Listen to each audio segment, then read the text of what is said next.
Yeah, where it talks about John the Revelator is talking about the description of how he saw Jesus in his on the Isle of Patmos. And that's in every Bible. But why, after they read it, and they were reading way before us after we came over here, they read it, but they didn't want to bring out. It's something they scared of, something they don't want to come out. It's something that they trying to keep hid that will wake us up. I hear you. I hear what you're saying, but that assumes that they actually know. They do. They know. They can read. I feel like they can read, but at the same time, we can read, right? So a lot of times, you base life on your experiences, right? And like you said, we have been brainwashed as a nation, as a culture, as people, because that's what we were taught. You know, Big Mama and Mama before that, they was taught that way. This is what I had came up with when I was young. I used to think about first. Okay, y'all remember back in the day when the internet first started? No, you look a little young. You got some great on here. Now, you talking to young folks nowadays, you be like, man, you remember this? And they be like, you like, but I'm familiar.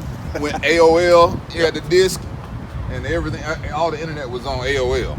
And they used to have these, you said what? Yeah, Fred, the modem. Yeah. All that. He don't know everything. He like, what?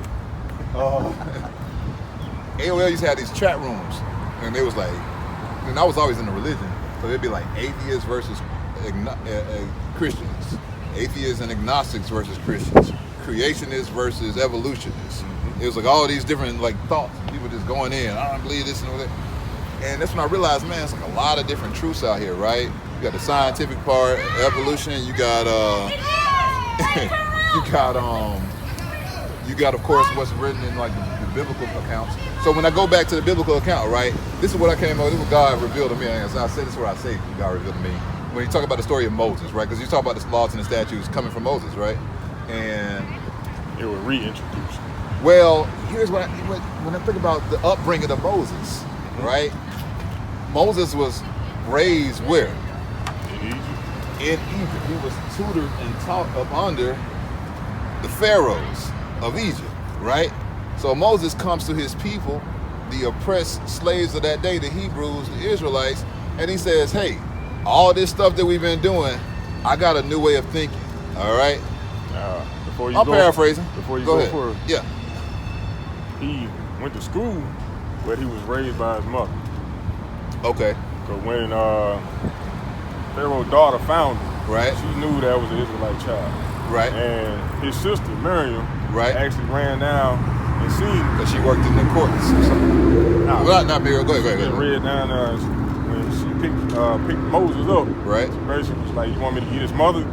So his mom got actually paid to raise him. Yeah, right. So he learning both customs at the same time. But go ahead with your story. What was the Hebrew custom before Moses, though? What do you mean?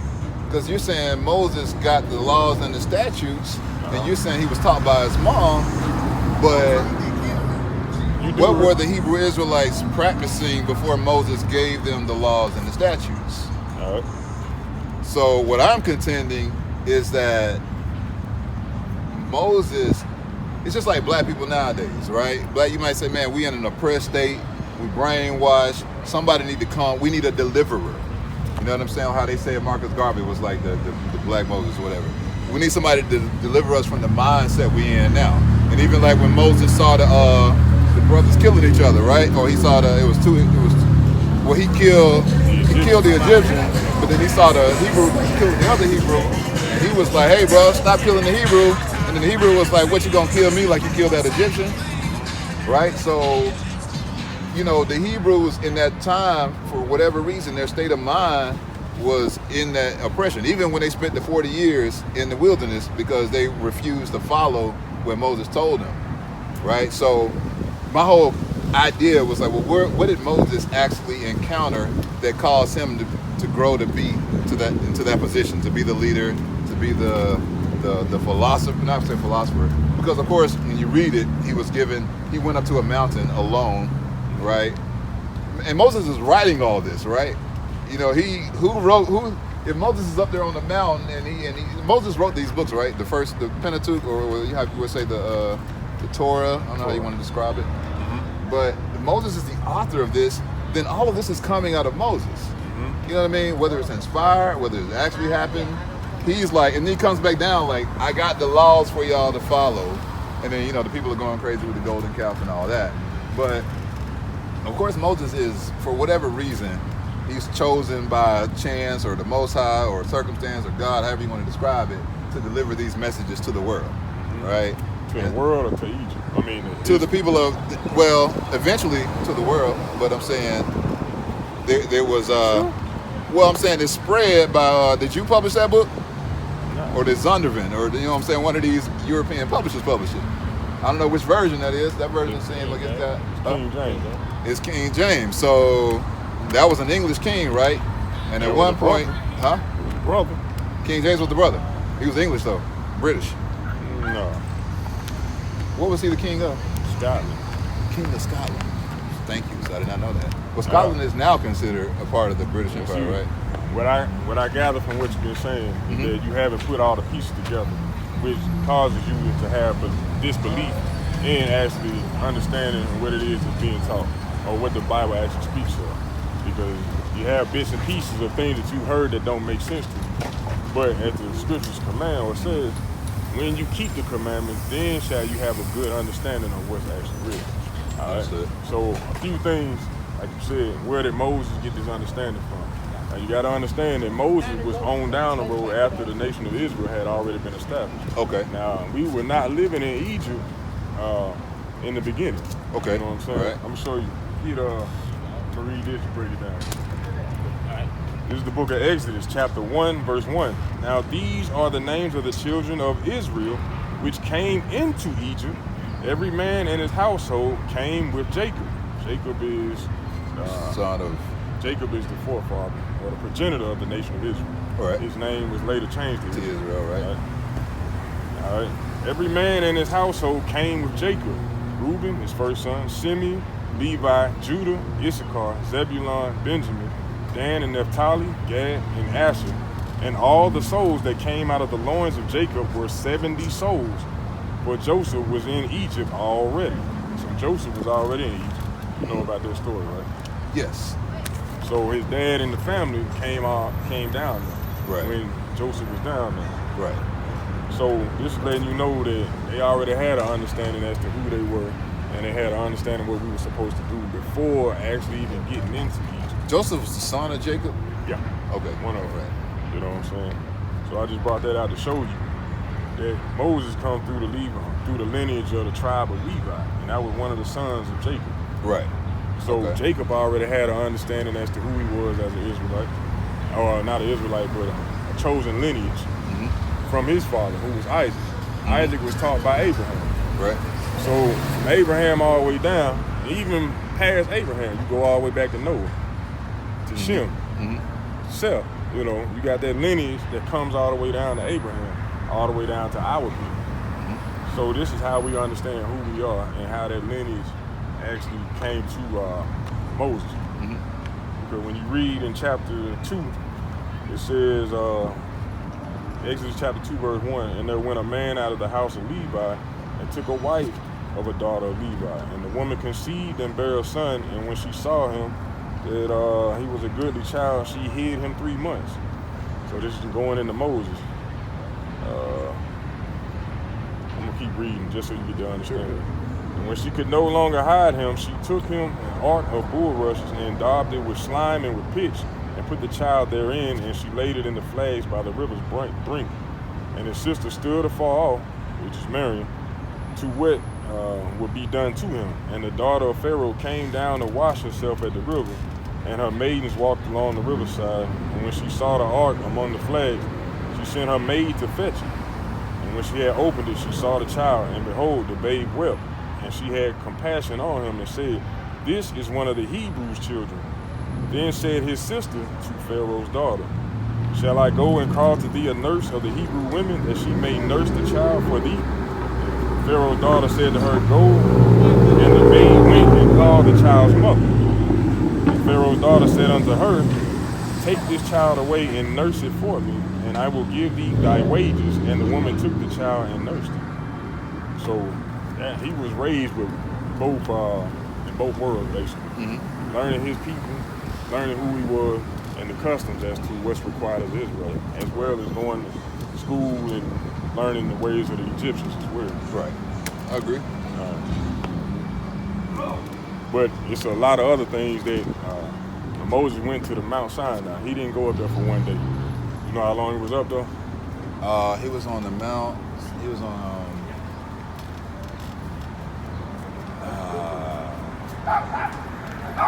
I don't remember, but I know he was up there for a long time. Enough for them to build that golden calf. He was up there for 40 days. I thought it was 40. I didn't want to. That's like the typical 40 days and 40 nights. So 40 days. That's somewhere else in the Bible, anyway. It's in there several times. Yeah. Right. Like you said, he was up there 40 days. It don't take 40 days to come up with 10 commandments. So what I'm saying is there's more than 10 commandments which he brought down to the children of Israel. Okay.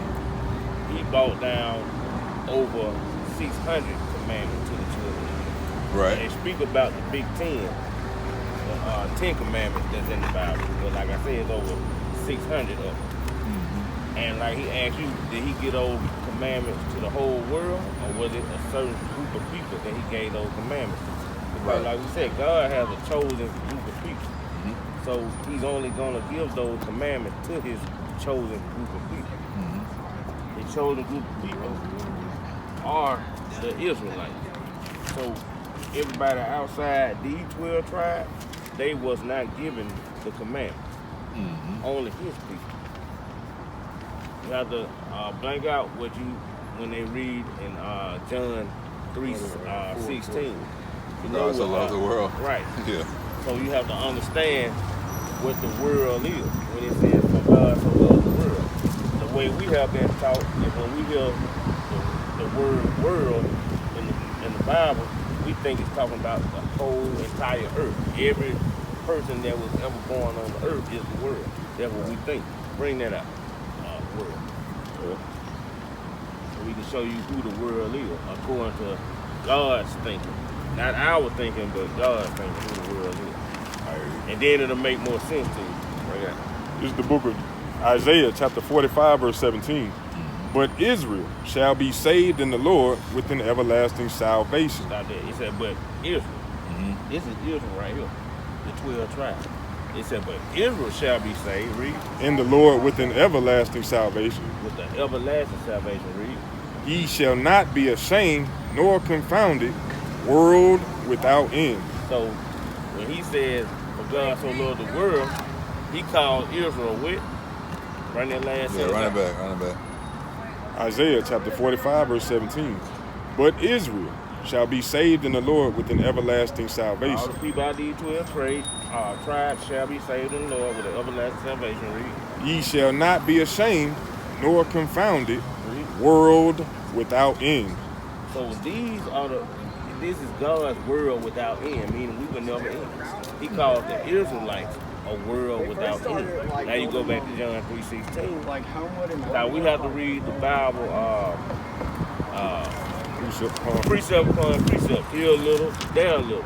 Because if you don't read precept among precepts, you will get confused with the word world. See, we went to another verse to figure out what the word world means. So we're going back to 3:16. Now we know the world means, in that instance, the Israelites read John 3:16.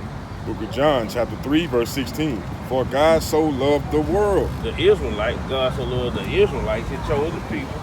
That he gave his only begotten Son, that whosoever believeth in him should not perish, but have everlasting life. Okay, so now we done figured out that in that statement right there, in that passage right there, that the world was the Israelites. Now let me ask you a question. Does the Bible contradict itself? Yes. No. If the Bible contradicts itself, it wouldn't be a true book. I'm putting it like this, does God contradict himself? I mean, it depends on what you're calling. You know what I mean? We can bring that out. We can I go, pray for them. I pray not for the world. You know, I can't say. The reason I asked that is in John 3:16, we just proved that when he said God so loved the world, and he's talking about the Israelites. the majority of the people think that he's talking about the whole earth. Right.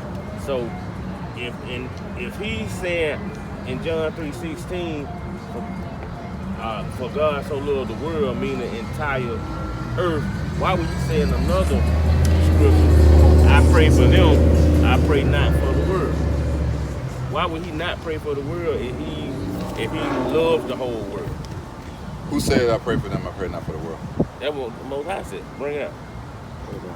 The Most High is in like Yeshua. And then I would ask you, who said for God so loved the world? Who's speaking there? That's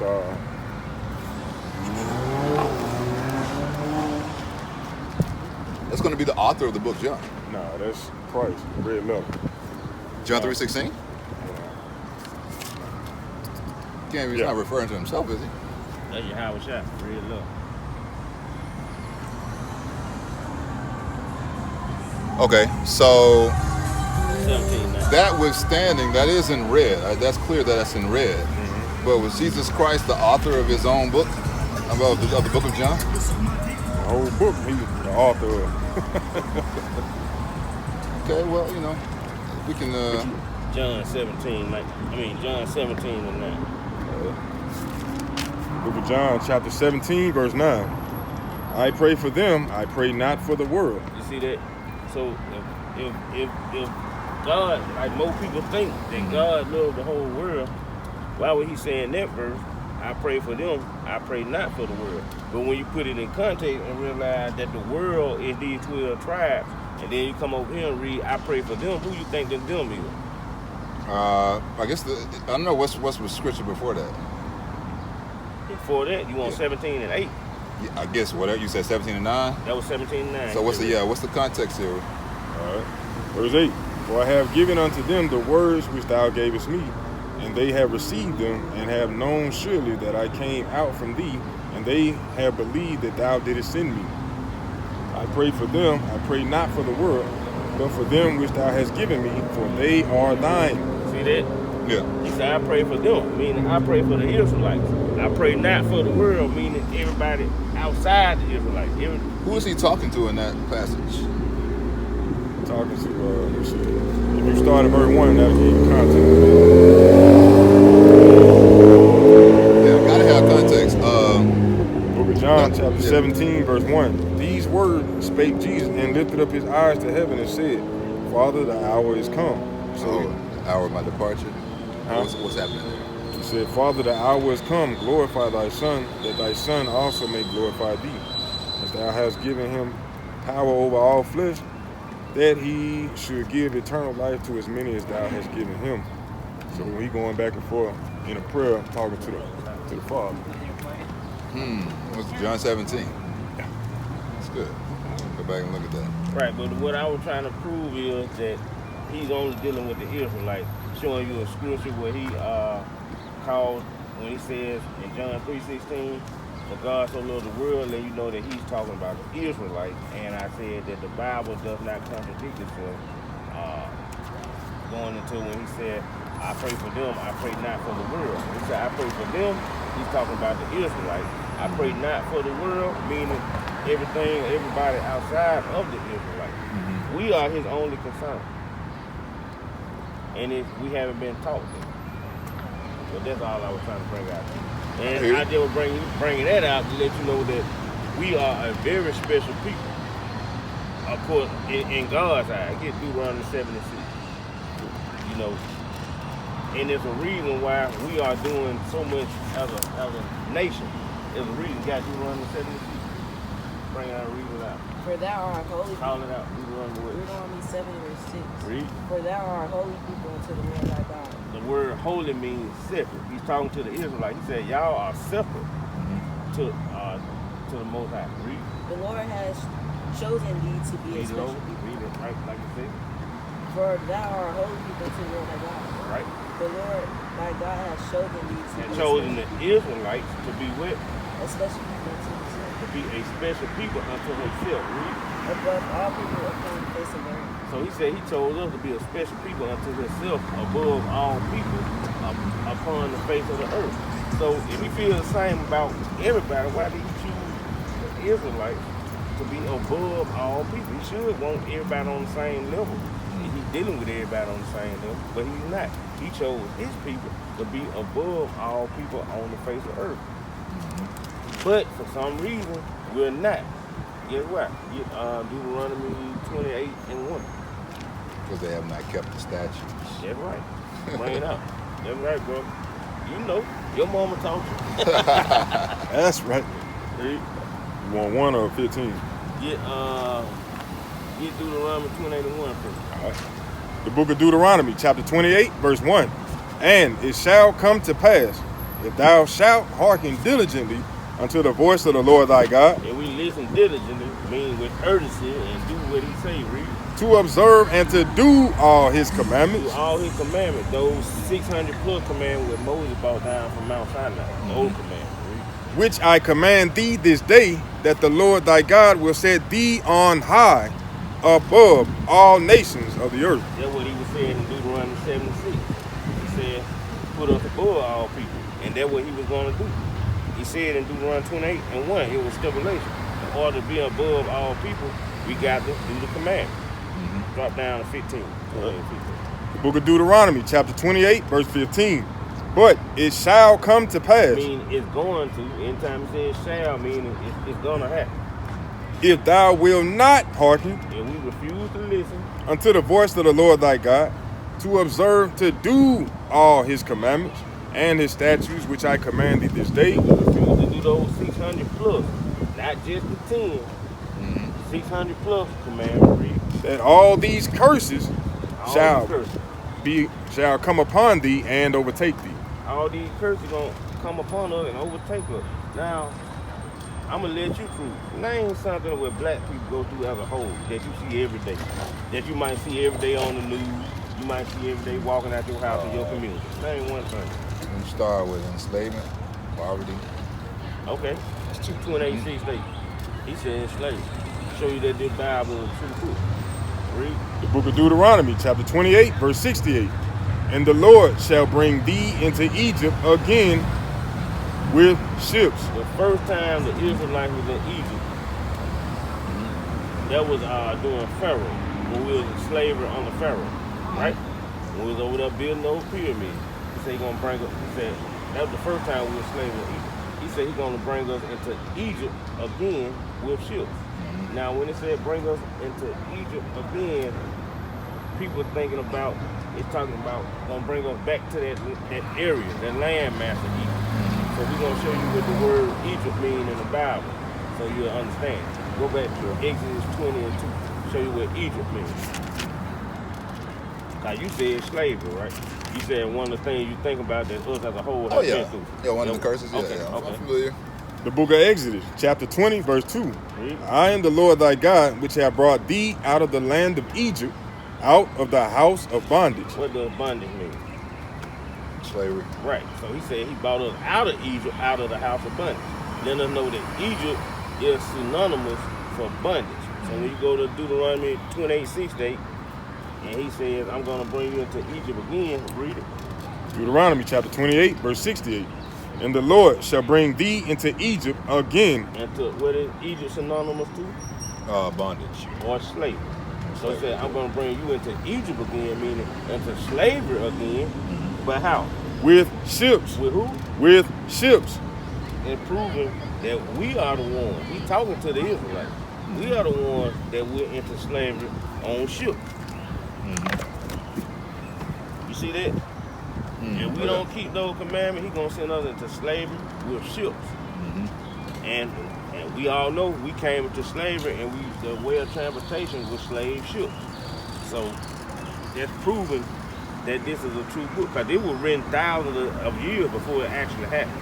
It didn't happen, then somebody wrote it. Somebody wrote it, and then it happened. It's a big difference. If it happened, then somebody wrote it, anybody can do that. Right. You know? History versus prophecy. Right, exactly. But this was prophecy, because thousands of years it was written that it was going to happen.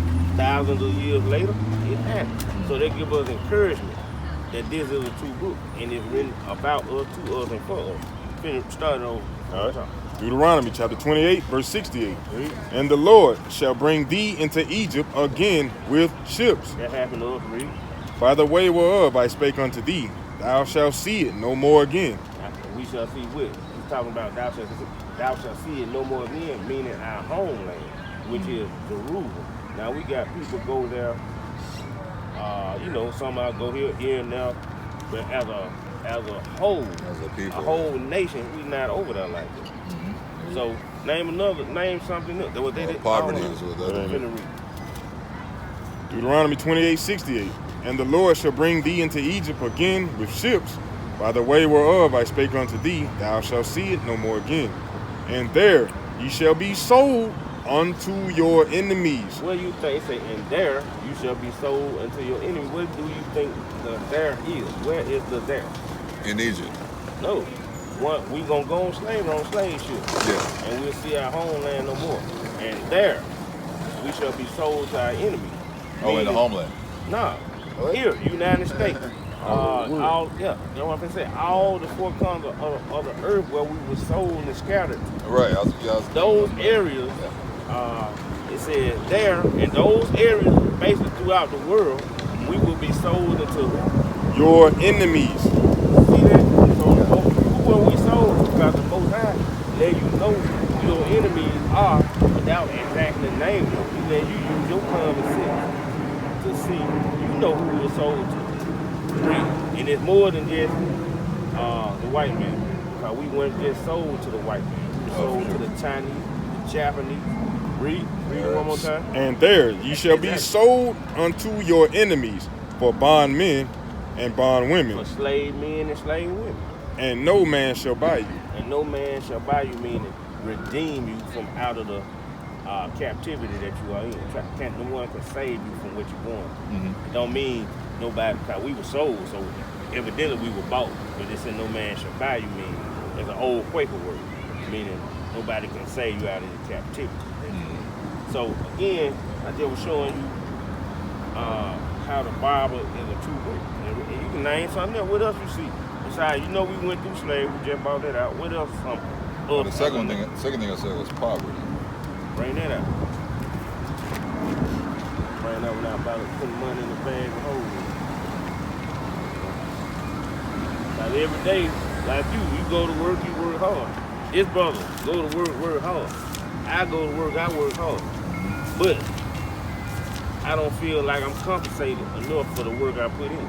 I'm still struggling day to day. I ain't got the big head and try to front like I'm boss. No, I'm not. I'm living just like most of my people live. Day to day, trying to make it manage from week to week, month to month. That's how I'm living. And I'm not ashamed to say it. But for some reason, the people who have been ruling over us have been doing all sorts of terrible things to us.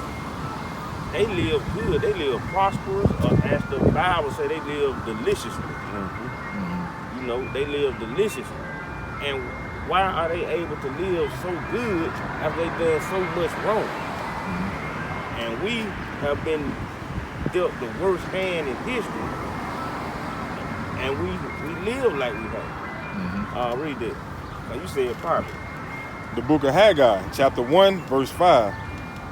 Now therefore, thus saith the Lord of hosts, consider your ways. Read. Ye have sown much and bring in little. We have sown much. You sow much when you get up every morning going to work, working hard for you and your family. It said you have sown much, but what? And bring in little. Bringing in little. Every week. We work hard. We ain't bringing in enough. Read. Ye eat. Read. But yet ye are not filled enough. You have not enough, excuse me. Ye drink, but ye are not filled with drink. Ye clothe you, but there is none warm. And he that earneth wages to put into a bag with holes. That's how I feel every week. We work hard. Bring home $9,000, $1,100. But it's like you putting that money in a hole with a bag in it. You put your money in a hole and a bag in it. When you look in the bag, it's empty. Remind you of your bank account. Remind me of mine every week. I get paid, money hit the bank. About 6-7 days later, that money gone. Bank account got a hole in it. You got something? Yeah. This is another one of the curses just to show you with the poverty form. This is Deuteronomy chapter 28, Verse 43. The stranger that is within thee shall get up above thee very high. Who you think the stranger is within us? I don't know. The stranger are the other nations outside of the 12 tribes. Okay. So the strangers that are within us shall get up above us very high. Don't you see that? Meaning they're going to be at the top, we at the bottom. Read it from the top. The stranger that is within thee shall get up above thee very high, Read. and thou shalt come down very low. Would you say we're at a low state right now? Yeah. Look at us compared to other people, other nationalities. Don't the Bible say it's unwise to compare yourselves among yourselves? We're not comparing ourselves among ourselves. We're comparing ourselves among our enemies.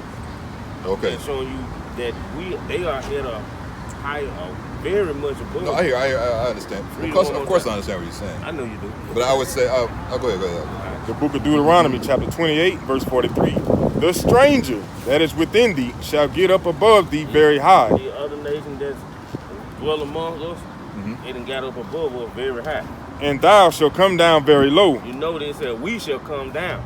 So one second. It said we shall come down. So Very low. if we shall come down very low. So if we gonna come down very low, that means at one point we were with. All right. Exactly. And the reason we fell from being up high to down low is what? The statutes. We didn't keep it. There you go. Read. Go ahead. The stranger that is within thee. Right. What does that mean? The other nations. But why are they within us or thee? What is the within? That dwell around us. That we dwell around. It's not just us by ourselves here in the United States. We got different nationalities of people. Yeah, but the thee is not the United States. No, the thee is us.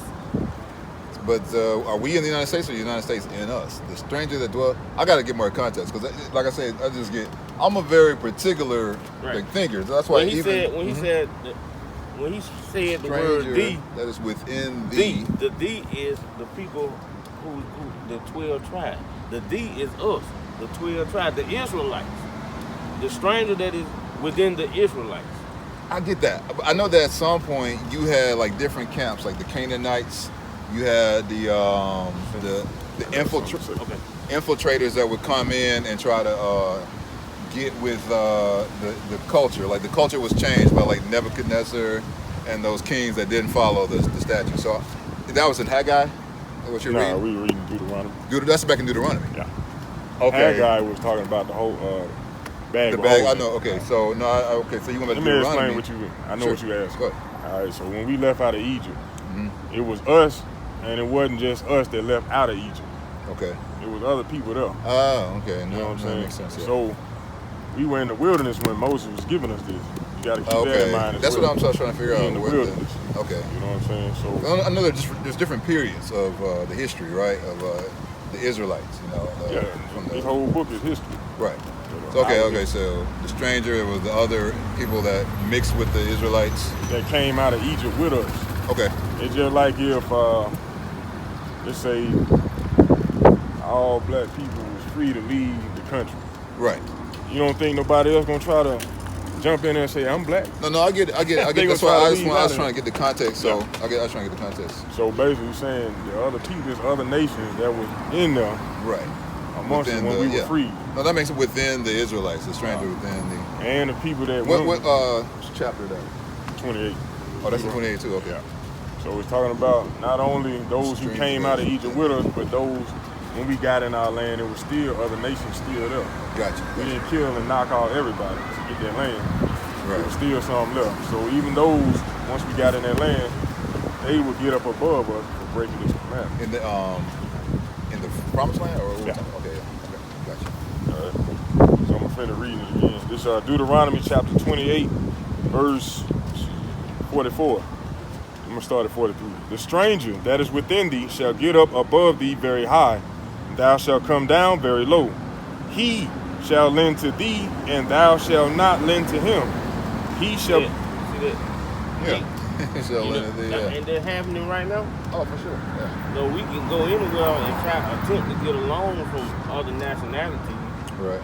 But when the last time you've been to a black organization saying I need... can I borrow $20,000?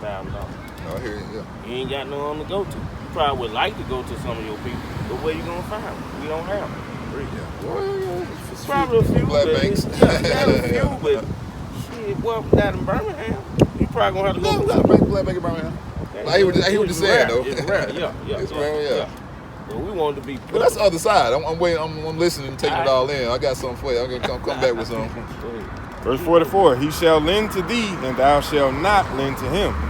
He shall be the head, and thou shalt be the tail. Right, he gonna be the head, and thou shalt be the tail. At one point, we were the head. Everybody followed him. Now we follow behind them.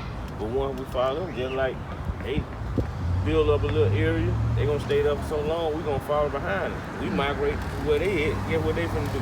No, they leave. Yeah, and then we gonna do the same thing. Cycle. Well, you got to go where, where the jobs and the resources. Right. So you think about this is where you were talking about we in poverty. We might move into their neighborhood, but you know, as soon as a lot of us get in there, they moving out. What do they take? You just said. What do they take with them when they leave the neighborhood? I don't know where you're going. They take their businesses. Oh yeah, for sure. Yeah. So the community and the business, all of that drops. It falls to poverty level. Right. The education of the school drops and falls. Right. Everything moves and leaves when they leave. See, I gotta. All right, it's my turn now. Go ahead. Now this way. Okay, so no, I respect and I hear everything. I appreciate just taking the time. I love this. You know what I mean? Right. What I have an issue with, what I try to focus on in my personal life is understanding what the Bible says in Proverbs, all you're getting it understanding, right? It's one thing to say, oh, they got this, they got the education, they got the businesses, they got, they can take it with them, whatever, we want to be in it. But understanding to me means you need to understand the reasons why they got what they got. Why do we think they have education, right? Why do we think they're successful? And then even when you look at the whole of, if you want to say, I don't know if you call them Europeans or white people or whatever, you got different degrees of Europeans and white people. Everybody is not in the ruling owner plantation class. You know what I'm saying? You got some people out there in the mud right next to the enslaved people. When it comes to understanding, when you talk about Abraham, what was Abraham's profession? He had a lot of different trades. What was his main profession? Or what was one or two of his trades? What did he do? Like a herder. He was a herder, right? So what about Moses? Now, I don't even know the answer to this. I do herder. That's what I was going to say. I don't know. It's not a gotcha kind of question. It's really for understanding. What was Moses' profession? Don't know. So we know the scriptures and we know the statutes, but do we know the real people? And I know it's like the real people. Well, I know. Well, I'm saying, do we know? Like, for example, when you talk about Matthew, Mark, Luke, and John, you said I'm reading John. Was the guy actually John, or was it somebody else? He had another name, right? John is his English name, or his Scottish name, his King James name. You know, when you read it, like Jesus was not Jesus, right? You can say Yeshua, or you can say that's a form of Joshua. However, so do we have understanding of how things came to be? So when you talk about God promising Abraham that he's going to be the father of many nations, right? And whether those nations are the 12 tribes, however you look at that. Noah is before. No, Noah is after Abraham? Before. Noah is before Abraham. Yeah. Okay. All I'm getting at is that in this modern day conditioning, we are conditioned to look at what we see as success. Suburban home, cars in the driveway. But what God's success was, the cattle on 1,000 hills are mine. When you get back to the earth, get back to nature, get back to knowledge of your environment, right? Being able to have dominion over not a neighborhood, but over land where you can actually cultivate and create. We leave that up to somebody and somewhere we can't see. We go to the grocery store and we hope the beef and the corn and the potatoes is there. But do we produce the beef and the corn and the potatoes? Are we trying to figure out how to strengthen ourselves so we're not dependent? So if they move and they take the beef and the corn and the potatoes and the fish and whatever, we're not worried about it because we know how to get our own beef, corn, potatoes.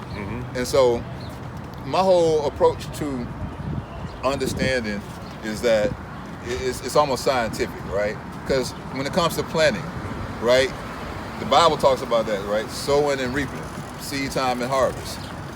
When you plant something, God has a system that says it's going to grow. You know, unless something happens and he curses it, like he cursed the fig tree and told it it wasn't going to grow. The whole promise of being alive is that seeds will make produce and then create more seeds, and that cycle is promised to us so that we can sustain ourselves. So the more understanding we have of our environment and what we're capable of, I feel like, you know, along with this, I'm not saying the statues are not the key, but if we don't have knowledge and understanding of the world that we live in, we'll always be behind. We'll always, like you say, you don't work, you don't eat, right?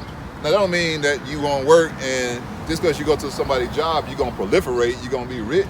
That's not a promise. But if you can till the ground and sow and reap and save and put away and trade and create a system where that keeps on going, then you can have your own. So you see what I'm saying? It's not like it's promised that if we just follow statutes, we're going to have knowledge. We're going to gain understanding. You sure about that? No, I'm not. Not at all. No, you said a lot. But I'm saying, y'all, the message you're saying is that we're struggling. You're not saying, well, we've been working on a farm here. We've been working on a mine. I don't know, whatever it is. You know what I mean? I'm not, and that's no fault or no slight towards you. It's just a slight toward really our place here in America. You know, we all went to school, correct? Yes. We went through K it was 12, right? It was a part of it, yeah. In that school system, did they ever teach us how to farm the land? No, not in So mine. We had 4-H club, so you had to join a club, but you went to school for 12 years. They never taught you. That's how to because the schools are not designed. Who runs that system? Yeah, who designed it? This system runs that system. This system designs that system. The school system was modeled after the assembly line system with Ford, the motor company, and to create a working class of people who got up and ate breakfast and went to work and at a factory for 16 hours and went back home, which was a change that from... was after the fact. That was way down the road. But what I'm saying is... Well, I'm talking about the establishment of now the modern school system. Before people was raised on like farms or whatever, they just came up and you learned what you needed to learn on that farm, how to milk the cattle or whatever it is that you learned to do before formal school. When they formalized school, it was like, how do we create more workers for this American system? Right. We need to put them all in a room. We need to structure their day so they're used. So when they get out of this system, they want to go straight to a factory and work on what we've created. You know, it doesn't teach you how to think outside the box, how to make your own, how to till your land, how to, you got to learn that from people that do it. We can look at that and see why our people today don't know how to do things. That's why it's hard for us to go somewhere and establish some land to be able to produce for ourselves because of the system you just described. But that's also written in the scripture. Well, I would say knowledge. You know what I'm saying? Yeah. We don't have that knowledge, and it was stripped from us. And because we don't have that knowledge, we as a people are destroyed. That's also written in. You know, and I'm gonna read this other curse to you just to prove it. What? All right, you get it, break it down. So this is Deuteronomy chapter 28, verse 48. Therefore shalt thou serve thine enemies, which the Lord shall send against thee, in hunger, and in thirst, and in nakedness, and in want of all things, and he shall put a yoke of iron upon thy neck until he have destroyed thee. Read it one more time, read it slow. All right. Deuteronomy chapter 28, verse 48. Therefore shalt thou serve thine enemies. No, it said we shall serve our enemies. We read Deuteronomy 28, 6, 8, and we got off those slave ships. Who did the Lord say we will be delivered to? We will be delivered to our who? Our enemies. Yeah. Right. So now he's saying we shall serve our enemies. So now, put this, you know who we will deliver to. Keep it in your head. Deliver to these white folks over here. Now, read this. Therefore shalt thou serve thine enemies. So we serve our enemies, the same people put us in slavery, read. Which the Lord shall send against thee. It didn't just happen. It didn't. It wasn't that they were so powerful and smart that they knew how to come get us. It said, which the Lord shall send against thee. Why did the Lord send them? Because we didn't keep the commandments that we said we were going to keep in Deuteronomy 28:1. We broke them. So now the Lord had to do what he said he was gonna do, and he sent our enemies against us as a disciplinary action. And the Lord shall send against thee in hunger and Hunger. He said he's gonna send our enemies against us in hunger. So when you go to these grocery stores and you buying something to eat, who own the grocery store that you buying your food from? The white man. So you paying money to him so you can eat. Read. and in thirst. When you want water, Aquafina, lemonade, all these different waters you drink. Black on. But I hear you though. Yeah. All these different people make this water. When your water bill that you paying it to your enemy, to some white people. And in nakedness. Y'all follow the news? That's what's happening now. The white folks trying to take over the water system. See, they been taking over. Who you been paying water bill for all these years? Well, what they will say is that it's a private board. It gets complicated, but it's controlled by the city of Birmingham, which is Who controls the city of Birmingham? well. You got black people on the city council, but there's Yeah. some people above them that don't look like them. Well, that's where the debate is coming in because the state of Alabama is trying to take over the water system, and the Alabama, You heard what you said, the state of Alabama. Right. Well, Birmingham is crying racism. They're saying, hey, it's racist for you to think that you can come in and take a majority-owned black water board away from the people who it serves. That might be just in Birmingham, but look at it as a... Well, it's a history evolves. That's what I'm saying. Like even Birmingham, of course, it used to be a white city. Now we can take down monuments. We can do things because change in ownership or guard. And ownership is really the citizens, the taxpayers. Right, Look at Deuteronomy chapter 28, verse 48. Therefore shalt thou serve thine enemies, which the Lord shall send against thee, in hunger, and in thirst, and in nakedness. And in nakedness, your clothes. 9 times out of 10, we go buy some clothes. Our enemy produce those clothes, and we have to pay him that money for those clothes. Mm-hmm. Now, you might have like certain designers, like Sean John, that's just his name on them. Oh, yeah. They got to go to China. They got to go to Egypt, India. Right. And in want of all things. And want of all things. See that? So, little things such as All the books we read over. all the books we read, as far as even toilet tissue, toothpaste, Driver's license. birth certificate. We got to go to our enemies and want of all things. That's a true state. And he shall put a yoke of iron. And he is your enemy. Shall put a who? A yoke of iron Now look at upon this thy picture neck. right there. See that man got that yoke of iron on his neck? Yoke of iron. Yoke of iron. Yoke of iron. Yoke of iron upon thy neck. Until What? he have destroyed thee. When he took that iron off our neck, when we became so-called free, us as a people, we were destroyed. When they say we finna abolish slavery, we were already destroyed. We weren't destroyed when they first caught us and put us in slavery, but by the time they let us go, we were destroyed. All the stuff that Define we... destroyed. Not knowing who you are. all our stuff, all the things that we knew before we came to slavery, after hundreds of years of slavery, after everybody died off, the teachers, the men who were teaching,